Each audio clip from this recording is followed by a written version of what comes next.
Tak Anetko, dáme se do prvního jízdního úkonu.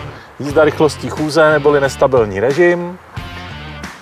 Pojedeme mezi prvníma a druhýma kuželkama jenom rovně, co nejpomaleji. Mělo by to být opravdu rychlostí chůze.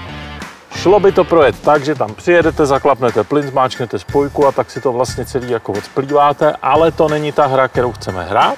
My se chceme naučit hnedka na začátku pracovat s plynem a se spojkou, najít si tam vždycky ten správný poměr, který je potřeba. Takže to uděláme tak, že se rozjedete, u první kuželky zaklapnete plyn, zmáčknete spojku a budete čekat, než ta motorka zpomalí do takové rychlosti, že už byste chtěla dát nohy na zem, že už vám padá.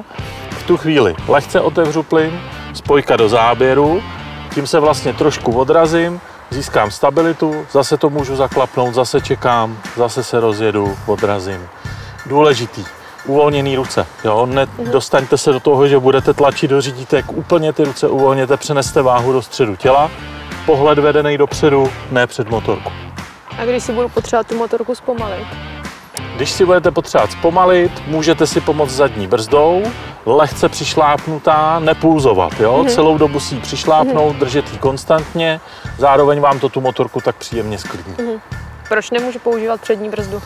Protože přední brzda v takhle pomalé rychlosti je téměř jistý pád, jo? Protože tím, jak zmáčknete brzdu, tak strašně snadno se vám natočí na nějakou stranu řídítka, zaklapnou se vám a upadnete. Tak jdem na to. Nastartujeme motocykl.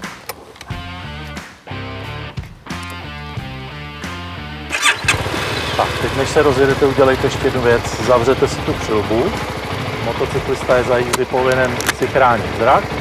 Klidně si nechte trošičku to plexiko otevřený, ať se vám nemlží. Tak, můžeme vyrazit.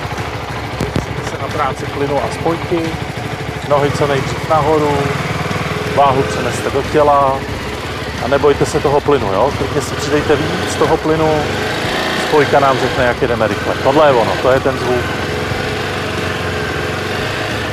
Super, jo? A jedete celou dobu tak pomalu, že ani budík neumí ukazovat rychlost, že už nám ukazuje nulu.